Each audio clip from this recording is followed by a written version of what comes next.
Okay, guys, so I have become an SDR for the past 2 days, right? 3 days, actually, 3 days. And each day I've been able to book in myself 10 price qualified leads every single day, each day, just through cold calling myself. And I did this as a little bit of a test to sort of kick my SDRs up the ass a little bit, just to show them you got to be putting some more effort in, right? And this has not even been the main thing that I've been prioritizing because obviously I've got a business to run. But in the past 3 days, 10 appointments per day, so 30 price qualified leads in the past 3 days. I thought I might make this video to talk about, a little bit about what I was doing, what I was prioritizing, and how I managed to get that many booked in. Number one is I'm very selective with who I spend my time with. I'm not wasting time with people who aren't ultimately the type of person that I want to be booking in. So I think especially with setters, the issue is a lot of the time is that they will book someone in, they'll book the closer in, but they don't actually think about like, okay, is this person actually qualified? Is this person actually the type of bloody hell, the gimbal spazzed out then? So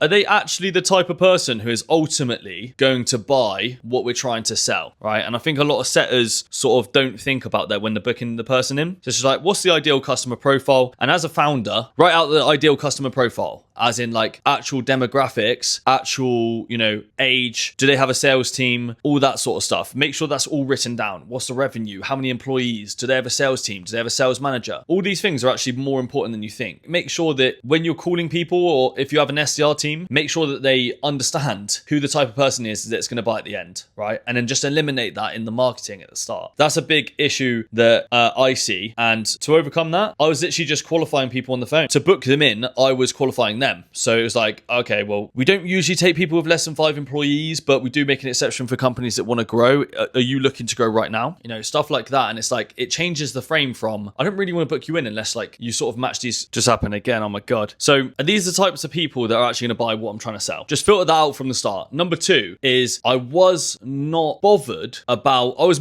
my time than I was about Zoom calls, right? Let me explain. I think a lot of closers nowadays, they feel like they need to just be on Zoom calls to carry out what they're trying to carry out. And granted, that's how you carry out the process properly. But for me, I'm just like, I'll pitch someone on the phone. I'll pitch someone on a Zoom. I'm not even spending more than 10 minutes on a Zoom. Like I'm getting the pitch out and I'm like, look, are you interested or not? I've got other clients. What's going to make this financially feasible for you? What's the next step from here? And it's very different from a typical emotional sell. But I think it sort of depends on what you're selling as well to whether or not you can actually do that with someone. That's another thing, right? I'm not bothered about whether I'm on a Zoom or whether I'm on like a phone call. I'm just bothered about speaking to the right people. Just making sure that even if I'm on a Zoom call. So yeah, even if I'm on a Zoom call, I'm not going to waste more than 5 minutes on a call with someone if I know that they're ultimately not going to buy. Like just spend more time focusing on people who want to buy. And this goes for founder-led sales. This goes for closers, that sort of thing. I would rather be on the phone with someone who is a qualified prospect than on a Zoom call with someone who's unqualified. So if someone's unqualified on a Zoom, end the Zoom and start ringing people who are qualified, who will potentially buy from you. That's my take on it anyway. You might want to jump on a Zoom, do the emotional sell, all that sort of stuff. For me, it's like, look, I would rather be on the phone speaking to qualified prospects or potentially getting in touch with qualified prospects. So yeah, I mean, at the minute, literally past few days, I've been doing cold calls. I've been doing warm calls. I've been doing SMS. I've been doing emails. I've been doing LinkedIn outreach. Just myself, I've become like an SDR 360. And I think this is another mindset shift as well with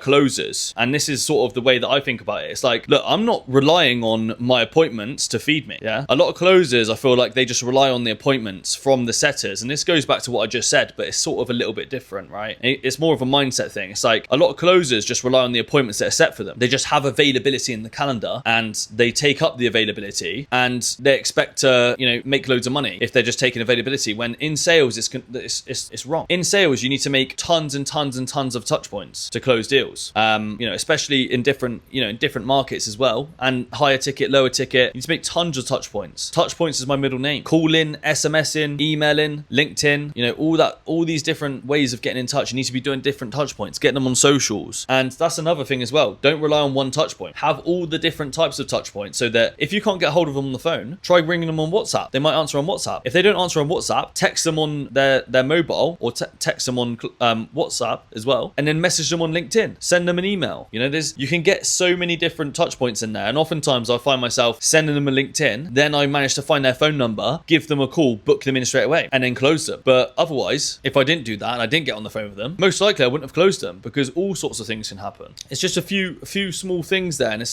just mindset shifts, right? Get in touch with the prospect. Don't rely on them to get in touch with you. Don't just take up time in your calendar for availability. Make time, right? You should be in charge of your own income as a closer, as a salesperson. And the thing that bothers me the most is it's like you're just waiting for this appointment that might not even show. Why were you waiting for that? If I've got half an hour before that appointment, I'm ringing people, I'm following up with pipeline, I'm messaging people, I'm LinkedIn messaging people. Always be busy. Like, if I'm not on an appointment, I'm creating pipeline. That appointment's not even a bother to me. That's just additional, right? That's the sort of mindset I think a lot of closers, a lot of salespeople should get into, as an SDR, that sort of thing. Going back to my point about having one channel, right? A lot of my SDRs are just primarily focusing on cold calls and then taking the inbound from cold email. But I think, guys, utilize SMS the customers, WhatsApp the customers, Facebook message them. Take a different approach than just the standard whatever touch point you're going to try and do. Like are you used to doing calls? Are you used to doing replies on email? Give the person a WhatsApp, give them a text message, give them a LinkedIn message. You get way more leverage from doing SMS and texting as you do from just calling people. You can bang out 100 different people on text message in 10 minutes. It's like you get replies from that. Meanwhile, you're calling people. Meanwhile, you're texting people. That's for me. Like, I'm calling someone, looking for the next person to call. Once I found that person, I'm messaging someone while I'm on the phone to the other person. Like, just constant touch points. And that's another thing as well. Volume negates luck. I'm such a big believer of volume, right? I'm looking for people who are interested. Like, I'm looking for people who are interested, right? There's people out there who are interested. My offer's great. If you don't want it, I'm moving on to the next one. Quick time, yeah? Volume negates luck. When I'm reaching out to people, I'm trying to make as many touch points as I can throughout the day. As many as possible. I'll try and do 100 DMs. I'll try and do 100 text messages. I'll try and jump on, email, start bashing out the templates to people that I'm speaking to as I call them. I'm sending them WhatsApps with my name and email and website. I'm just doing as many touch points as I can. The most amount of touch points you can do, the better, right? Because you're just trying to create as many different points of relatability there. You got to think, when someone speaks to you 10 or 12 or 15 or 20 or 30 or 50 or 100 times over the span of 6 months, they're going to become familiar with you. It's like the people I call now, I called a year ago and they remember my voice because I called them so many times. But now it's a case of, hey, look, I'm still calling you. Are you busy now? Oh, no, not really. Well, look, last time I called you was a year ago, yeah? And you're still not busy. What does that mean? We should jump on a call. So that's the sort of relatability. When you get that relatability there, it's more of a friend conversation. And I believe, like, when you're cold calling people anyway, it should be a friendly conversation. It shouldn't be like a full of friction and stuff like that. You should be speaking to them, having a bit of a joke, having a bit of a laugh, going from that sort of approach. Yeah, those are some of my sort of peeves when it comes to salespeople and my reflection on my own outreach in the past 3 days, right? It's not been my full-time thing. I've not been just doing SDRing. Spent a lot of time just messaging people, calling people, texting people. And a lot of my bookings today has just come from texting people. So it's like, you don't even need to call people to book them in. Use leverage, put them into workflows, and creates a lot of scale.